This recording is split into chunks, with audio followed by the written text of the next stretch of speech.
Fala aí, pessoal. Então, partindo agora para a nossa última parte, né, com relação à NR4, vamos falar aí sobre as disposições finais.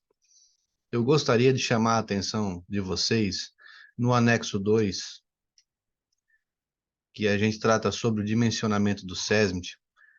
Prestem muita atenção nesses sinaizinhos aqui, ó, os asteriscos. Leiam aqui embaixo comigo, ó.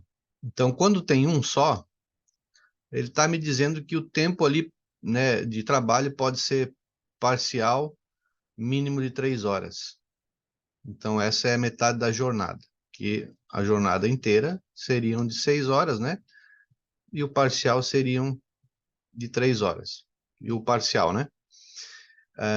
Quando tem dois, vai estar se referindo que o dimensionamento total deverá ser feito considerando o quê?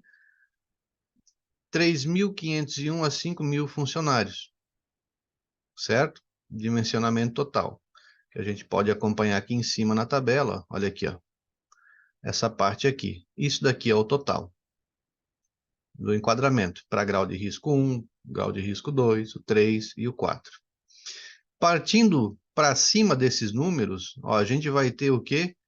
O acréscimo, né, de grupos de 4.000 ou fração de 2.000, certo? E agora olha aqui que interessante o item que traz os três asteriscos. O empregador pode, olha aqui, ó, não é um requisito, é facultativo, optar pela contratação de um enfermeiro do trabalho em tempo parcial em substituição do auxiliar ou técnico de enfermagem do trabalho. Então, isso aqui a gente vai ver, ó, a primeira vez para grau de risco 4, dentro desse de 501 a 1.000, tá? Número de colaboradores. Então, a partir daqui, ó, depois vai ter aqui na parte de 1.001 a 2.000, 2.001 a 3.500, certo? Mas aí a gente pode entender que existe essa possibilidade de substituir um profissional do SESB. Agora, percebam comigo, isso já não acontece, por exemplo, em empresas onde caiu o dimensionamento para um técnico de segurança e a empresa optar a contratar um engenheiro de segurança do trabalho.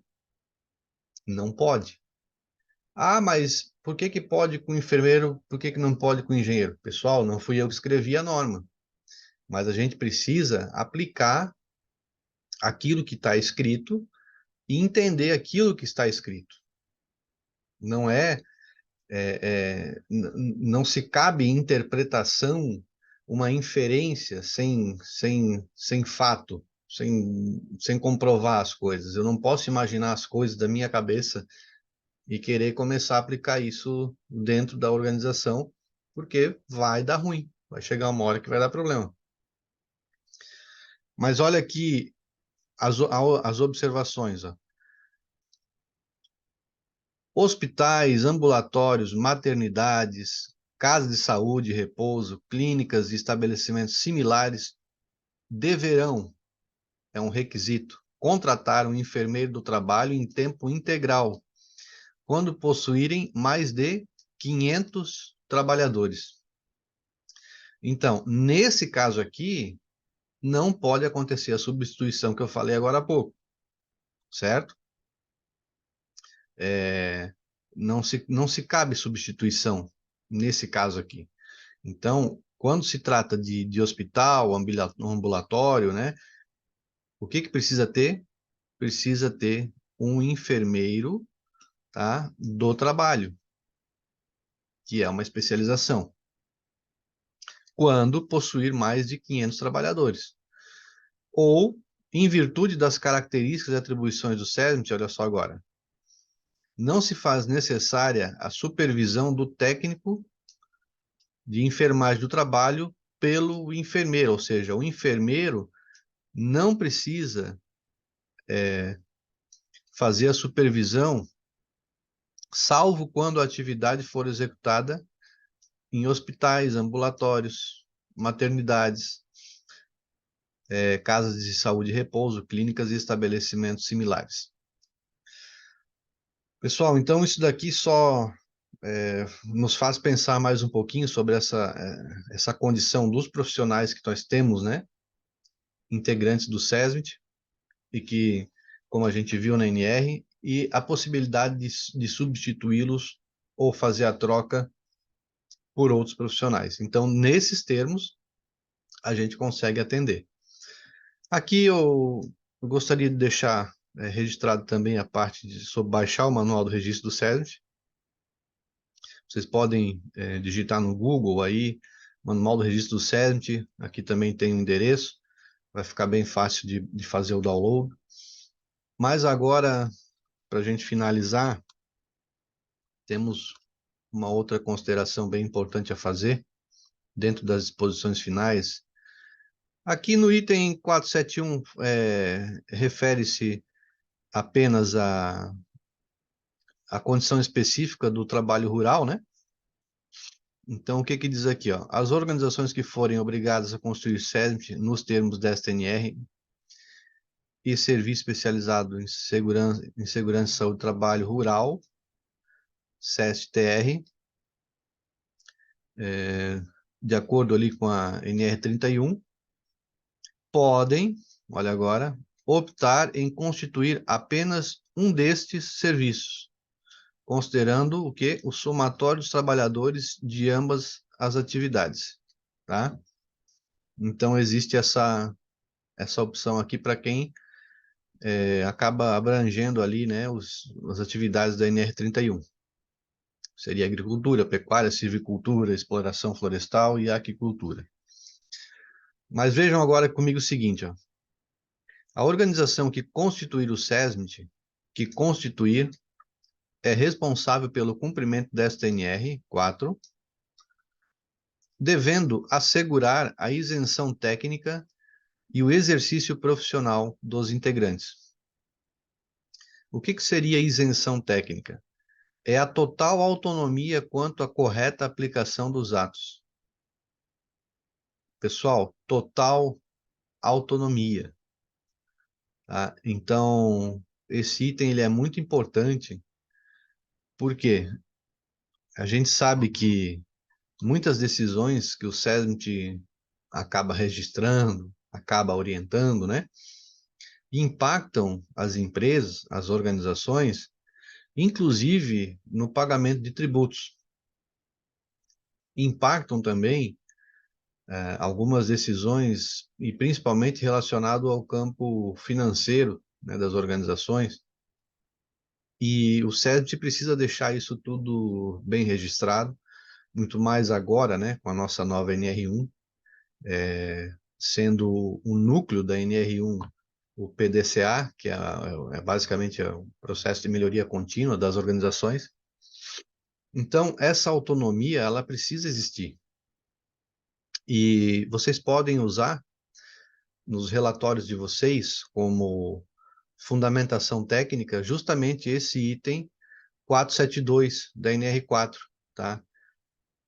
Para que seja de alguma forma colocado no relatório essa condição, para que a alta direção enxergue o que o próprio governo federal já tem repassado como instrução, que é os profissionais terem a capacidade de exercer, né, o conhecimento, aplicar e exercer o conhecimento técnico-científico dentro das atividades laborais para se melhorar o ambiente como um todo.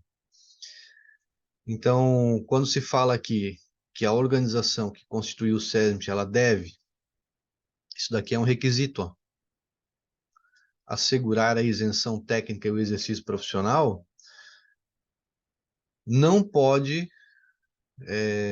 haver coação em sentido contrário aos profissionais do SESB.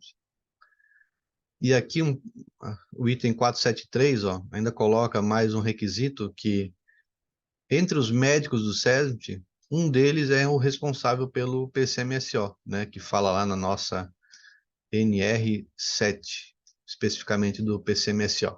Programa de Controle Médico e Saúde Ocupacional. Ainda, o que eu gostaria de repassar para vocês agora, e já finalizando, é que, de acordo com o artigo 121 do Código Penal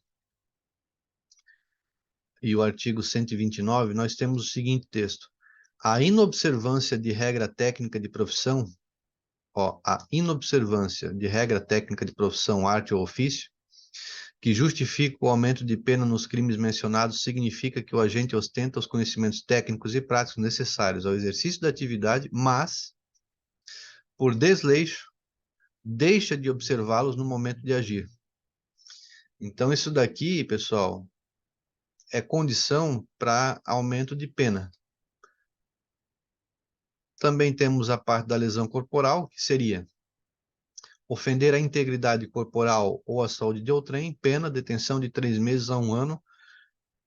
Inciso 4, no homicídio culposo, né, a pena é aumentada de 1/3 se o crime resulta em inobservância de regra técnica, que foi o que nós vimos aqui em cima. Aqui, ó. Certo? Aumento de 1/3 da pena pela inobservância de regra técnica. Isso é importantíssimo também que fique constado nos relatórios profissionais, tá? Porque todos têm que ter ciência disso daqui. Fala de Código Penal, não fala, não tem relação com a segurança. Tem sim, porque já teve casos, inclusive no Brasil, né? Você pode pesquisar aí no Google, já teve casos onde engenheiro de segurança e técnico de segurança do trabalho foram conduzidos à delegacia, ficaram presos, cumprindo pena em regime fechado, aí é outra condição, mas responderam civil e criminalmente. Então, um profissional ele tem que ter essa ciência, né?